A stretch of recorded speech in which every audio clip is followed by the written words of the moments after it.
Hero व्हायला जातोय आणि इथे मात्र चुकी करून बसतोय वाडेकर संघासाठी, कारण दोन्ही फटके फसले आणि 2 विकेट इथे मात्र गेल्यात आणि आता मात्र समीकरण येऊन ठेपलंय. शेवटचे 4 चेंडू आणि 18 धावेंची गरज. मैदानाच्या आतमध्ये वाडेकर संघ थोडासा बॅकफुटला जात असताना आपण बघतोय. या ठिकाणी आपण बघूया अगदी सामाजिक कक्षाच्या बाजूला आमच्या वडापावची व्यवस्था आहे. वडापाव ज्याला कोणाला खायचा असेल त्यांनी वडापाव आपण अगदी पैसे देऊन आपण खायचे आहेत. विनंती करतोय, वडापावची सुविधा आहे, सुंदर वडापाव. ज्यांना कोणाला भूक लागली असेल तरी कृपया, जे तरुण मुलं आहेत अगदी निपोटी घरातून बाहेर निघतात, तर वडापावची चांगली सुविधा आहे. विनंती करतो आपण वडापावचा आपण आस्वाद घ्यायचा आहे, पण अगदी सेल्फमध्ये. धन्यवाद. तर शेवटचे 4 चेंडू 18 धावेंची गरज. फुलटॉस पद्धत चेंडू आहे. पुन्हा एकदा फटका मारलाय जोरदार आणि चेंडू जाईल वन बाउन्स. सीमा रेखा पार येतोय, चौकार.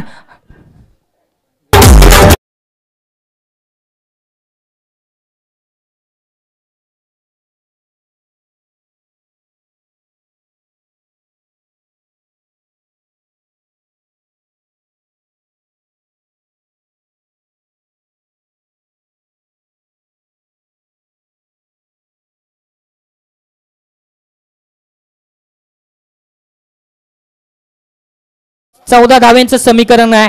3 चेंडू आणि 14 धावा. सामना तापलाय, सामना पेटलाय. चांगली लढत, अस्तित्वाची लढत मैदानाच्या आतमध्ये पाहायला मिळते. ठाणा वर्सेस रायगड या 2 जिल्ह्यादरम्यान हे संघ खेळत असताना आपण बघतोय.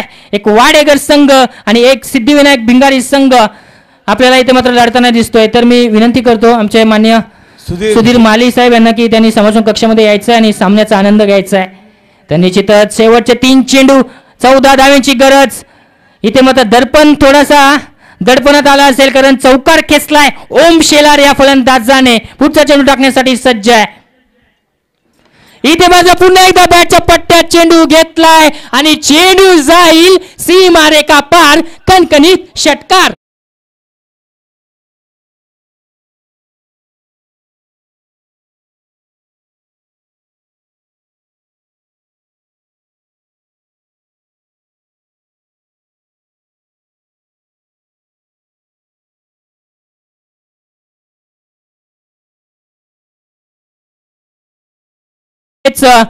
दोन चेंडू आणि 8 धावेंची गरज असेल मैदानाच्या आतमध्ये वाडेकर संघाला.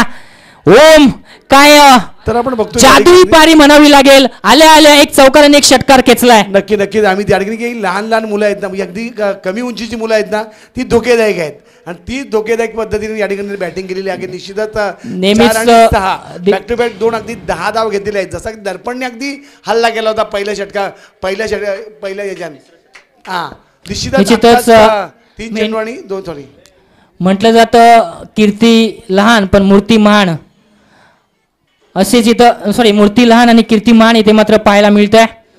2 चेंडू खेळलाय आणि एका चेंडूवर चौकार आणि एका चेंडूवर षटकार खेचलाय आणि आता मात्र मैदानात समीकरण येऊन ठेपलंय. ते म्हणजेच 2 चेंडूने 8 धावा. विचार करायला भाग पडलाय भिंगारी संघाला, विचार करायला भाग पडलाय इथे मात्र रघु परदेशी या खेळाडूला की यापुढे काय घडणार आहे. वाडेकर संघ इथे मात्र या सामन्यात परत येतोय. तो म्हणजेच ओम याच्या या 2 फटक्याने इथे मात्र सामन्याला कलाटणी मिळते आणि सामना इथे मात्र एक चांगल्या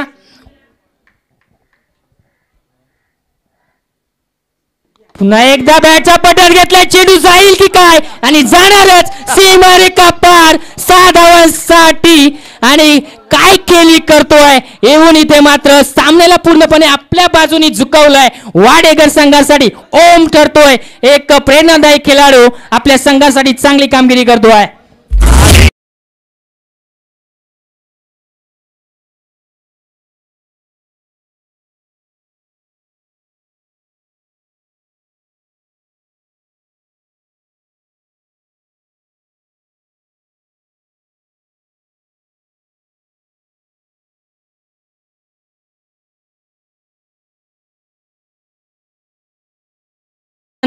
सहा चेंडू आणि 18 धावेंची गरज होती आणि 2 चेंडू 2 खेळाडू बॅक टू बॅक बाद झाले होते. त्यानंतर मात्र येऊन 3 चेंडूवरती प्रहार चढवलाय आणि सामन्याला पूर्णपणे आपल्या बाजूने झुकवायची ताकद इथे मात्र दाखवली आहे. आणि आता मात्र समीकरण आहे शेवटचा 1 चेंडू आणि 2 धावेची गरज असेल मैदानाच्या आतमध्ये. अजूनही सामना कुठे गेलेला नाहीये. सामना भिंगारी संघही जिंकू शकतो, सामना वाडेकर संघही जिंकू शकतो, परंतु काय सामना आहे.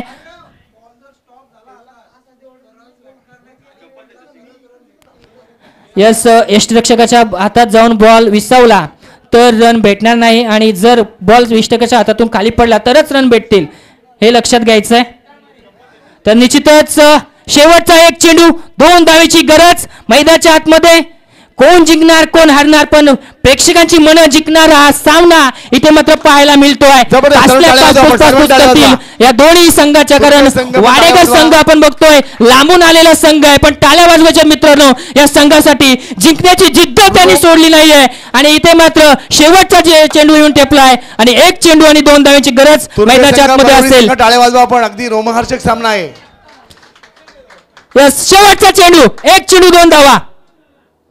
हे मारलेला चेंडू आहे, चेंडू जात आहे उंच आणि चेंडू जातोय सीमा रेखा पार आणि ओम याला मात्र येऊन आपल्या संघासाठी एक मॅच